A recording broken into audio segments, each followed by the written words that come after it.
네, 반갑습니다. 자, 지난주 특강 잘 들었습니까? 특강 괜찮은지 몰랐습니다. 자, 특강을 특강이지만 실천할 내용이 많았었죠. 그 실천하지 않으면 결국 와닿지 않는 내용입니다.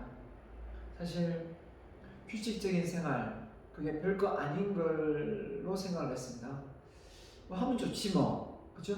규칙적인 생활 습관 하면 좋지라는 생각을 했고, 그게 어떤 한 사람의 자존감을 키우고 자신감을 키우고 나중에 동기를 유발하는 요소까지 확장되는지를 잘 몰랐어요. 그래서 왜 성공하는 사람과 실패하는 사람이 백지 한 장 차이다라는 말을 정말 몰랐습니다. 그런데 공부를 해보고 경험을 쌓고 또 사회 경험을 해보니까 결국은 그 작은 차이가 큰 성공을 부르더라 라는 말씀을 꼭 드리면서 지난주에 제가 강의했던 규칙적인 생활 습관 꼭 좀 실천에 옮겼으면 좋겠습니다. 기상시간, 그렇죠? 취침시간, 청소, 운동, 독서, 계획, 또 뭡니까? 자기개발 시간, 또 뭐가 있죠? 또 하나 더 있는데 7가지지 않습니까? 그렇죠? 자기 암시는 안 되면 기도를 해도 괜찮고요. 꼭 좀 한번 실천해 보았으면 좋겠습니다. 저는 거의 다 실천하고 있습니다. 그리고 이걸 실천하기 전과 이걸 실천하고 난 이후에 그 어떤 변화, 터닝 포인트가 확실히 되고 있어요. 그래서 아직도 뭔가 도전하고 싶고 뭔가 하고 싶고 또 해낼 수 있을 것 같은 그 마인드가 어디에서 나올까 저도 잘 몰랐어요. 하지만 그 사소한 습관들이 나를 동기부여시켜주고 에너지를 공급하는 공무원이었다는 것을 제가 여러분에게 알려드렸으니까 나중에 여러분이 사회에 나가서 그런 어떤 영향력으로 크게 큰 인물이 됐을 때 저를 한번 찾아와서 인사 한번 정도 꼭 나눴으면 좋겠습니다. 그때 교수님이 강의했던 그 내용 7가지를 나는 실천해서 동기부여 얻어서 내가 원하는 것을 이뤘습니다 라는 말을 듣는 것만으로도 저는 여러분에게 정말 큰 기쁨이고 행복이지 않나 생각합니다. 자, 이번 장은요. 이번 장을 들어가기 앞서서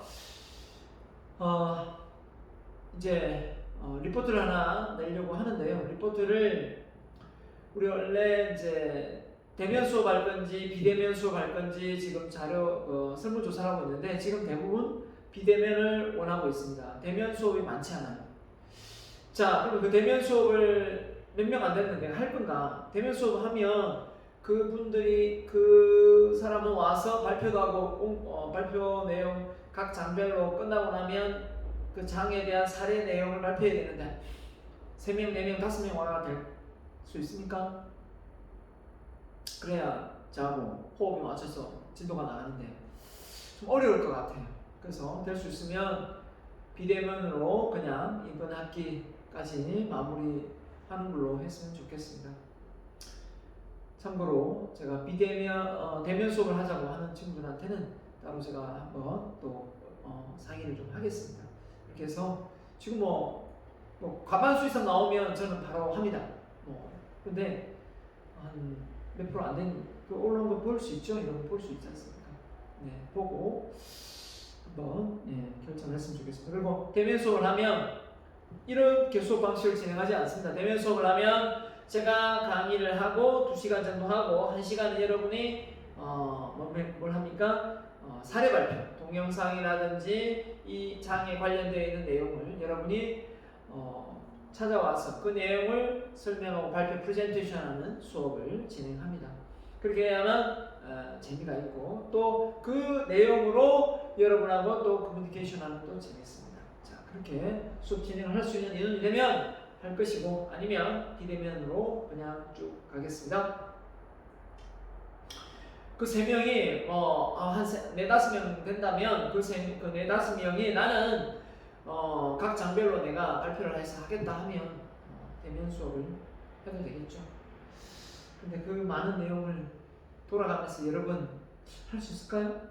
쉽진 않을 것 같은데. 자, 1절 비즈니스 개념, 2절 민간기업 시스템과 비즈니스, 3절 경영 시스템과 기업 경영의 근본 가능. 자, 3절 플랫폼 기업의 경영 시스템. 자, 이 장에서 특히 다뤄질 부분은 비즈니스가 무엇인가, 자, 이런 부분하고요.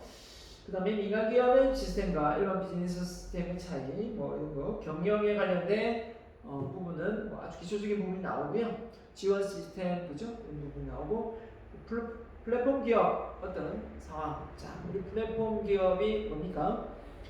예전에는 당연히 공급업자에서 소매상, 도매상 이렇게 소비자에게 전달되었던 그 물류 그 과정이 이 플랫폼을 통해서 바로 다이렉트로, 바로 플랫폼을 통해서 소비자, 공급자에서 소비자로 바로 넘어가는 이런 시스템이지 않습니까?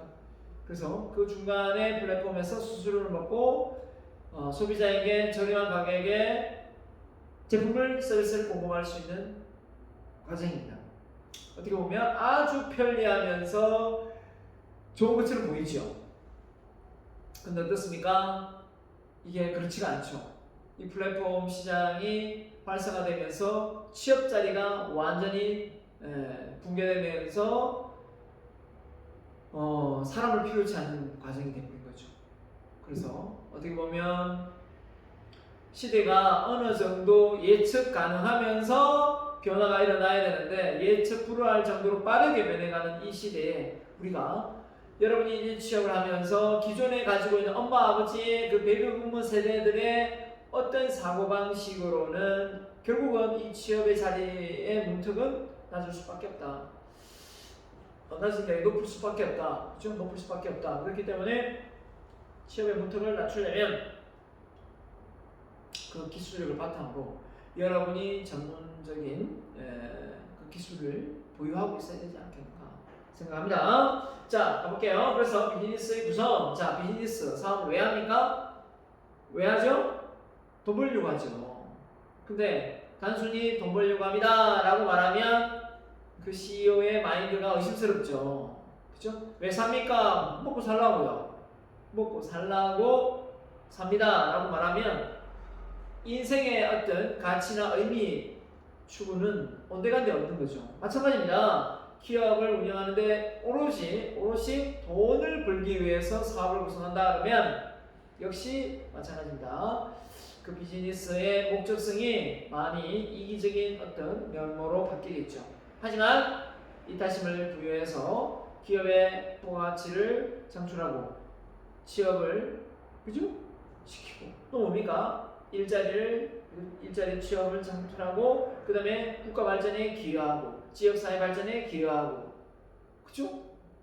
이런 부분이 어떻게 보면 기업이 가지고 있는 힘이 아닐까라는 생각입니다. 그래서 기업가 그러면 그냥 우리가 대기업을 떠올릴 수 있는데요. 꼭 그 대기업만이 아니더라도 자그마한 중소기업, 조그만 부문 가게를 하더라도 그만큼 나라에 세금을 내고 있는 곳이라면 다 기여를 하고 있다라고 저는 생각합니다. 자, 그래서 기본적으로 이 모든 이익의 추구 활동, 국가, 기업, 가게 등 경제 시스템이 필요로 하는 제품 서비스를 제공하는 기업으로 구성되어 있다. 그렇죠? 국가와 기업과 또 기업 대 기업으로 또 기업과 가게에 서비스를 제공하죠. 그래서 이런 다양한 제품을 우리가 서비스를 받을 수 있는 것은 엄연히 비즈니스 기업이 잘 운영되고 있기 때문에 우리가 그런 서비스를 받을 수가 있는 겁니다. 돈 내고 그냥 뭐 내가 서비스 받는 건데요 라고 말할 수 있지만 그런 기업이 없으면 돈을 주고도 서비스를 못 받는 거죠. 지금 이제 코로나로 인해서 지금 면세점, 특히 그 공항의 면세점이 문을 닫고 있다라고 하는데 그게 또 이제 관광의 코스 아닙니까? 그죠? 심심하면 또 비행기 기다리면서 거기서 쇼핑도 하고, 그죠? 이런 분위기가 연출돼야 되는데 지금은 이제 아예 여행도 못 갈 분들은 그곳에 영업도 너무 이제 월세가 비싸고 지금 현재 코로나로 인해서 사업이 안 되기 때문에 임대료를 못 내고 있는 차원에서 많이 적고 있더라고요. 대기업도 안 하고 있고 상당히 지금 우려스럽습니다. 잠시 주춤하던 이 코로나가 또다시 전 세계에 지금 확산되고 있고 또 우리나라도 지금 두 자릿수 갔다가 세 자릿수 갔다가 왔다 갔다 하고 있습니다. 다행히 울산에 부산보다 울산이 또 대구보다 울산이 지금 안정적으로 환자 수가 나오지 않아서 마음을 덜 졸이게 되긴 합니다. 그런 와중에 만약에 대면 수업을 해가지고 환자가 는다면 이 누구 책임 누가 질까요? 책임질 수 있습니까? 그죠? 예, 아직 불안합니다. 그래서 여러분이 비대면을 원하는 사람이 많다는 것은 그만큼 아직 안심할 수 없는 단계라는 거죠. 그래서 대면 수업 저도 정말 좋아합니다. 대면 수업하면 진도 이만큼 빼지도 않습니다. 나가지도 않아요. 저 천천히 나가기도 하고 더 지금보다 좀 더 재미있게 유익하게 할 수도 있는데 저도 이제 지금 카메라 보고 강의한 지도 벌써 한 학기 이제 두 학기가 돼가고 있는데 아무튼 좀 우리가 좀 더 참고 기다렸다가 그죠? 내년쯤 또 내년쯤 꼭 돼야죠. 그래서 저는 이런 생각을 해봅니다. 하루빨리 우리나라에서 이 코로나 면역 그죠? 이 치료제가 나와서 전 세계를 깜짝 놀래킬 수 있는 그런 국가 경쟁력을 키웠으면 좋겠어요. 그래서 세계 1등 국가로 우뚝 선두주자로 섰으면 좋겠다. 세계 인구가 얼마입니까? 그 많은 인구에 그죠? 이 면역 치료제가 나온다면 코로나 바이러스 이 치료제가 나온다면 대박입니다. 그죠? 그걸 우리나라가 모르겠습니다. 제 느낌상 꼭 해낼 것 같은 느낌이 들어요. 제가 우리나라 사람을 내가 너무 잘 믿어서 그런지 모르겠지만 뭐 반도체도 보세요. 10년 뒤쳐졌는데 1등 했죠. 자동차도 보세요. 그죠? 한 20년 뒤쳐졌나요? 그렇지만 다 따라잡았죠. 3, 4위권 하죠. 유럽에서 벌써. 기아 현대가 벌써 3, 2, 4위 하더라고요. 자, 다 따라잡았죠. 조선 1등 하죠. 그죠? 그래서 뭐 TV, 가전, 휴대폰 다 1등 하죠. 대단한 나라입니다. 우리나라가. 그쵸? 우리나라 대한민국에 태어난 것을 아주 축복으로 생각하고 행복으로 생각해야 돼요. 대단한 나라입니다. 우리나라가. 그렇다면 이 코로나도 우리나라가 빨리 면역 치료제를 만들어서 그죠? 이 치료제를 만들어서 전 세계로 수출할 수 있는 그날을 저는 반드시 올 것이다. 미국에서 만들고 있는데 믿음이 안 갑니다. 믿음이 안 가요. 또 트럼프가 안 돼야 될 텐데 제 생각은 그렇습니다. 바이든이 그중 돼야 될 텐데 트럼프는 대통령감이 아니에요. 저거는 그냥 장사꾼이지 비즈니스 사업 정도지 정치할 타입은 아닙니다. 정치는 이윤축으로 하면 안 됩니다. 정치는 안정적으로 가야 되고 정치는 국가 공익 차원으로 가야 되는데 쓰면 뱉고 달면 삼키는 자국의 세국 정책을 펼치는 그런 마인드, 그죠? 이산화탄소 배출을 줄여도 시원찮을 판에 거기서 탈퇴하는 그런 사고방식을 가진 썩어 빠진 그런 사고방식을 가진 사람이 리더가 되면 안 됩니다. 일본 보세요. 일본 그 원전에 나오는 그 오염수를 바다가 자기 거예요? 바다가 자기 겁니까? 그런 마인드를 가진 인물이 정치를 하고 있다는 것 자체마다 일본은 싹시 노랍니다. 싹시 노래요. 저는 생각합니다. 그걸 어떻게든 문제가 되면 원전을 아예 이제 만들지 말든지 그런 기술력이 없으면 다른 태양열이나 그죠? 다른 연료로 대체를 하든지 풍력이나 그죠? 그걸 알면서 계속 원전을 가동해요? 그걸 더 이상 버릴 수 없어 바다에 버린다고요? 그 바다에 큰 해양 식물들 누가 먹어요? 그 비가 오면 바다에 있는 그 물이 어디로 가서 정유에서 비가 내리는데 참 어떻게 이 초딩보다 못할까요? 생각이 땅에 그죠? 튼튼하게 어떻게 해서 파묻든지 땅덩어리도 큰데 아니면 그죠? 진짜 뭐 힘들면 지하에 어디 파묻든지 그죠? 콘크리트 해 만들어 가지고 그런 식으로 해야지 어떻게 그거를 방류를 할 생각을 다 합니까? 방류를. 그래서 자기는 뭐 생선 안 먹을 모양이죠? 예. 사람이 생각이 짧은 건지 미래를 내다보지 못하는 건지 이해는 못하겠지만 그러니까 외침을 하죠. 외침을. 그러니까 나라를 침범하죠. 안 그렇습니까? 네. 아무튼 좀 흥분되네요. 그런 소리를 들으면 저는 뭐 아무리 정치에 관심이 없어도 이건 아니다 라는 생각이 듭니다. 그죠? 이건 아니죠. 예. 그럼 국가 차원에서 대대적으로 일본을 방어해야 됩니다. 방어하는 게 막아야 됩니다. 그렇게 못하도록. 그죠? 유엔이 다 그 오염수를 방류하지 못하도록 막아내야 됩니다. 그 WTO 무역 그죠? 사무총장입니까? 그거 뽑는데 그 나이지리아에서 나오고 우리나라에서 나왔는데 좀 잘하면 되겠던데 일본이 또 벌써 나이지리아에 나온 여성을 뭐 지지한다 이렇게 나오던데 뻔하죠. 뭐 무역에서 자기들 이득 보려고 우리가 자기한테 손해를 끼칠까봐 이미 선수 쓰는 거죠. 자, 제품과 서비스의 소비 주체인 소비자는 개인, 가게, 기업, 국가입니다. 그죠? 자, 그래서 이런 기업이 소비자가 되기도 하고 또 생산자가 되기도 하고 또 이 개인이 소비자가 되기도 하고 생산자가 되기도 하고 이런 시대가 되버린 거 아닙니까? 그죠? 국가가 혜택을 주기도 하고 혜택을 받기도 하고 이런 상황입니다. 그러니까 얽히고 얽혀있는 에코 시스템이죠. 생태 시스템이 놓여 있습니다. 특정 지역에 어느 쪽이다 이렇게 되는 게 아니라 그죠? 공급은 공급 쪽만 수요는 수요 쪽만 있는 게 아니라 다 공급과 수요를 병행할 수 있는 그런 상황에 놓여 있다. 그래서 포춘지의 글로벌 500대 기업의 숫자를 보면 미국 여전히 중국을 좀 앞서고 있습니다. 그죠? 중국을 좀 앞서고 있고요. 그 다음에 일본 그죠? 52개 정도 있고 국가 중에 자 우리나라 볼까요? 우리나라는 11위 순위가 15개 정도 있네요. 글로벌 기업 500대 기업 보유 수인데 더 분발해서 대한민국이 앞으로 제일 잘 산답니다. 아시아 1등 국가가 된다는 거예요.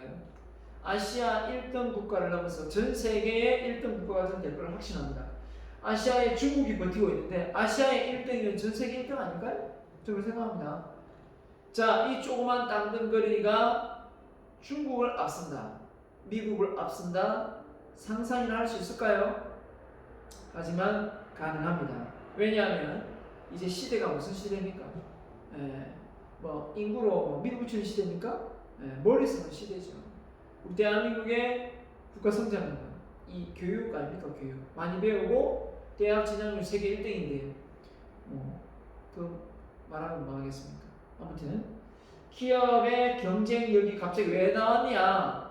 기업이 그만큼 국가 경쟁력을 좌지우지하기 때문인 거죠. 그래서 그런 글로벌 기업이 많으면 많을수록 그 국가의 GDP가 올라갈 수밖에 없는 거고요. 네. 자, 그래서 비즈니스는 국가의 경제적 맥박이라 할 수 있다 이렇게 표현했고요. 자, 글로벌 500개 기업 중 미, 중, 일 기업의 변화 추이입니다. 그래서 미국이 이렇게 126대 있는데 정말 중국이 많이 따라잡았어요. 아주 많이 차이 난다고 했는데 그 차이나가 이제 진짜 차이가 안 날 정도로 되어가고 있습니다. 중국이 급성장을 하고 있고 일본은 아직까지 그쵸? 못 태어나고 있습니다. 못 태어나고 있어. 다행이죠. 우리가 일본을 앞지를 수 있는 절호의 기회 아니겠습니까? 자, 그래서 글로벌 기업의 숫자가 국가의 경제력은 상관관계가 있다. 그죠? 글로벌 숫자와 국가의 경쟁력. 그죠? 그만큼 세금을 많이 내고 경기가 좋다는 얘기죠.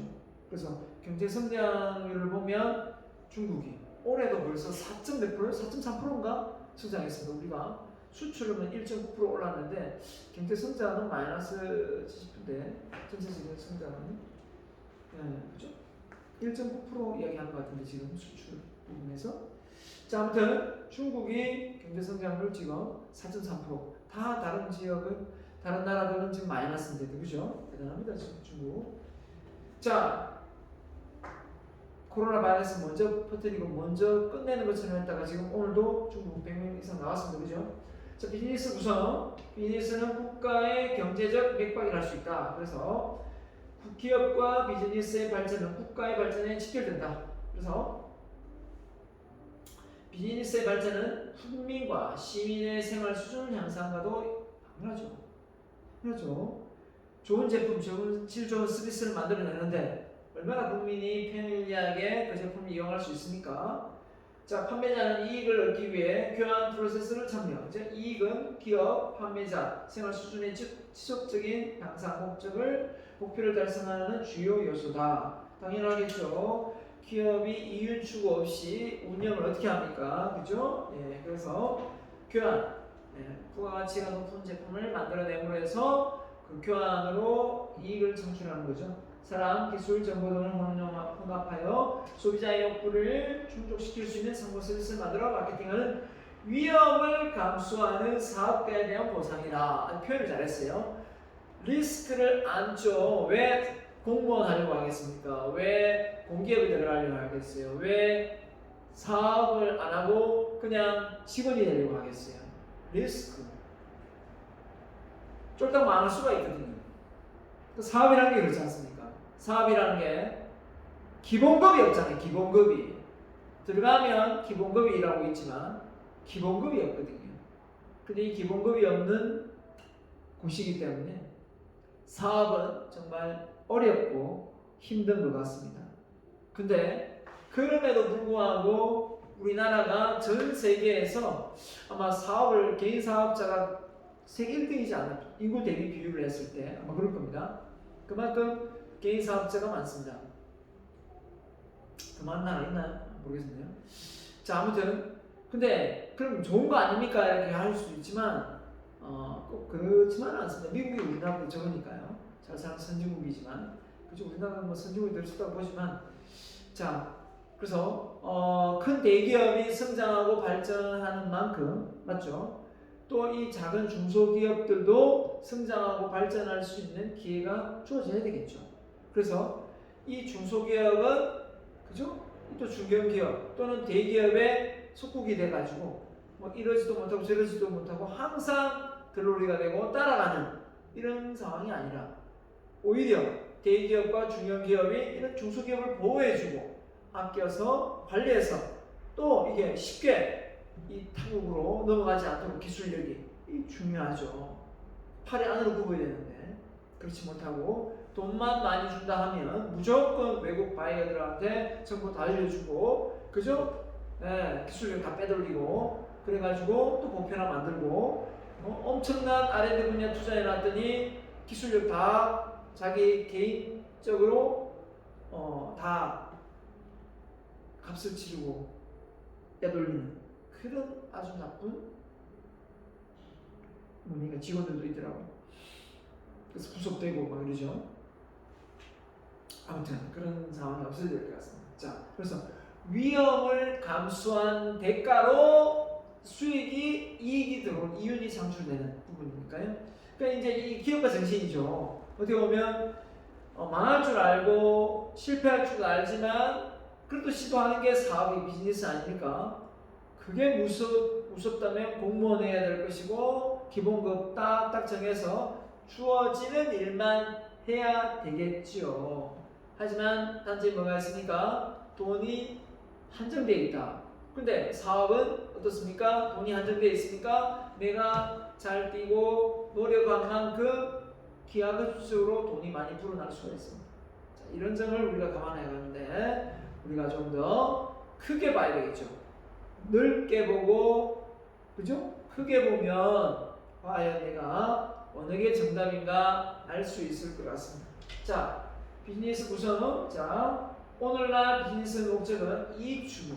그죠? 기업의 정의는 이익 추구 조직이라는 거 맞지만 과거에야 협의적인 좁은 정의로 벗어나 더 넓은 의미에서 제정되어야 한다. 그러면 기업의 이윤뿐만 아니라 뭐냐? 뭐가 추가되어야 되느냐라고 봤더니 바로 사회적 책임이다. 사회적 기여다. 이런 거겠죠.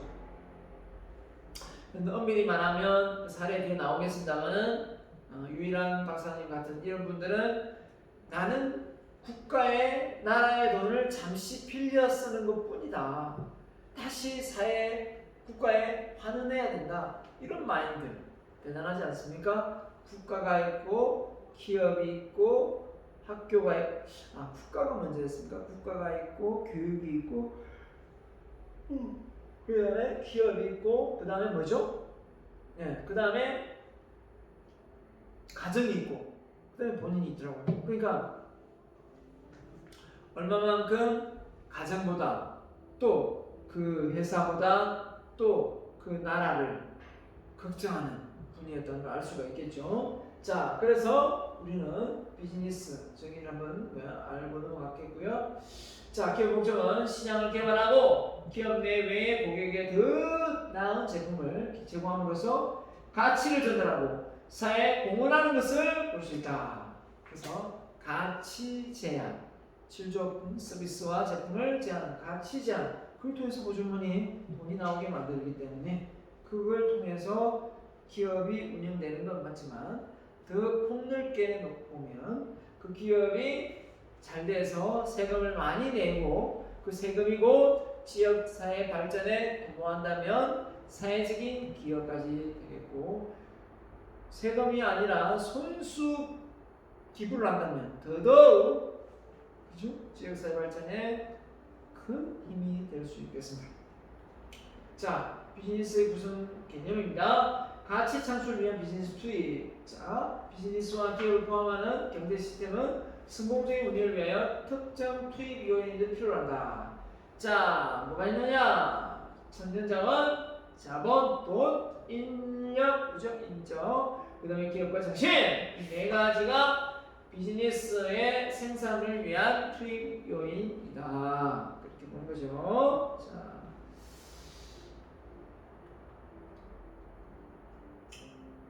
자, 가치 창출을 위한 비즈니스 투입. 첫 번째, 천연자원. 천연자원. 한마디로 뭐 땅을 파면 철광석 나오고 석탄 나오고 그죠? 땅을 이용해서 뭔가를 이용하는 모든 게 다 천연이죠. 그죠? 자, 그다음에 돈 있어야 투자자를 모으고 그 투자자를 통해서 그죠? 네.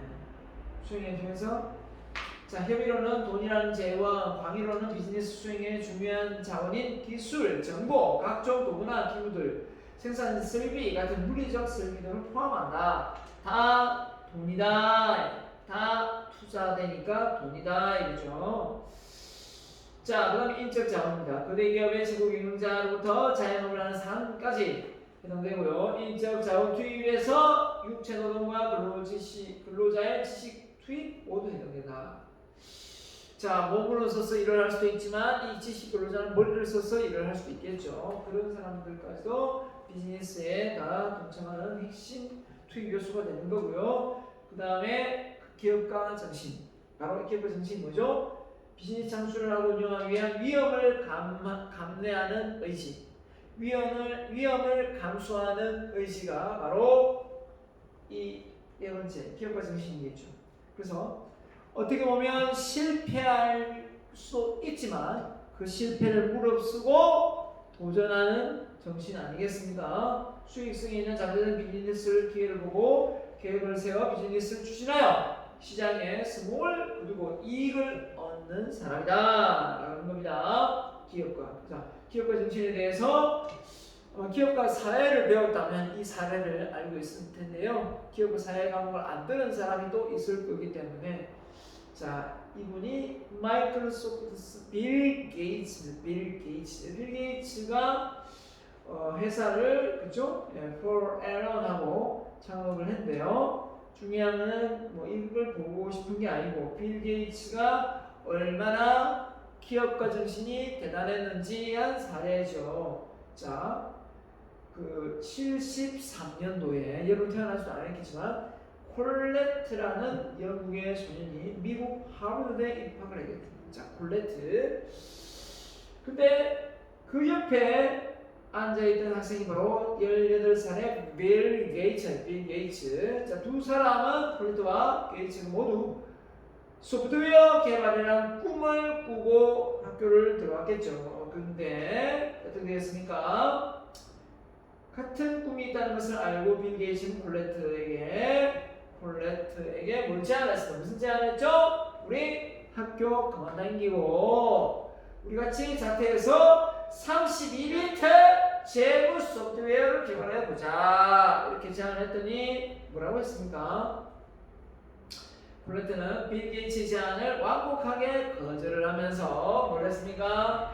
바로 내가 이 대학을 졸업하면 나중에 더 좋은 그 머리로 만들어낼 수 있다. 그래서 그런 소프트웨어 개발하려면 반드시 모든 수업 과정을 배워야만 만들 수 있다고 믿었기 때문에 자퇴를 안 하게 된 거죠. 근데 빌 게이츠는 그렇지 않았죠. 자퇴를 했습니다. 제안을 거절하고 10년 후 콜레트가 하버드 대학의 컴퓨터 박사 과정을 밟을 때 이미 빌 게이츠는 뭐였을까요? 자퇴를 한 빌 게이츠는 미국 보춘지가 선정한 억만장자 대열에 이미 속해 있었다라는 겁니다. 정말 대단하지 않습니까? 사실 그걸 포기하고 싶진 않았겠죠. 전 세계에서 알아주는 그 하버드를 아무나 들어갑니까? 근데 들어갔는데 치발로키 나왔으니까 말이죠. 자, 그러면서도 그때 부모님의 완강한 거부가 있었을 것 같은데요. 자, 아무튼 그렇습니다. 자, 그래서 콜레트가 학식을 충분히 쌓았다고 생각해. 32비트 재무 소프트웨어를 개발하려고 할 때는 이미 빌 게이츠는 1500배 빠른 새로운 소프트웨어를 개발하여 시장을 석권한 상태였습니다. 박사과정 밟다가 이미 늦어져 버린 거죠.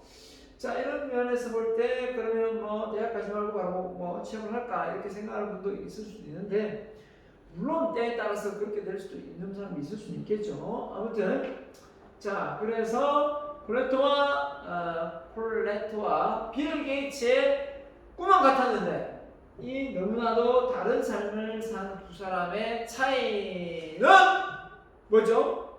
이 콜레트와 이 빌 게이츠가 다른 삶을 살게 된 가장 큰 차이점은 바로 뭐죠? 바로 망설임. 이 망설임. 할까 말까 이 망설임 때문에 그렇게 되지 않았을까. 그렇게 결단을 했으면 되는데, 콜레트는 만일 있을 실패에 대비해 지식을 쌓고 개발을 하겠다며 자퇴를 망설였다. 그렇겠죠. 저라도 망설일 것 같아요. 잘 될 수도 있고 안 될 수도 있는데, 그러면 하버드대 졸업장을 가지고 있으면 어디 취업이 안 되겠어요. 교수도 될 수도 있겠고, 그죠? 박사과정 밟으면, 그죠? 아무튼 그렇습니다. 그래서 하지만 빌 게이츠는 소프트웨어 개발을 결심한 후 자퇴를 망설이지 않았답니다. 이야, 이게 이제 기업과 정신 차이죠. 리스크를 안을 수 있는 걸 알면서도 도전을 안 하고, 리스크가 있기 때문에 예방 차원에서 박사학위까지는 받아야 되겠다 이 생각을 했겠죠. 자, 그래서 여기서 망설임은 분명 실수할 가능성을 줄여주지만, 그렇죠?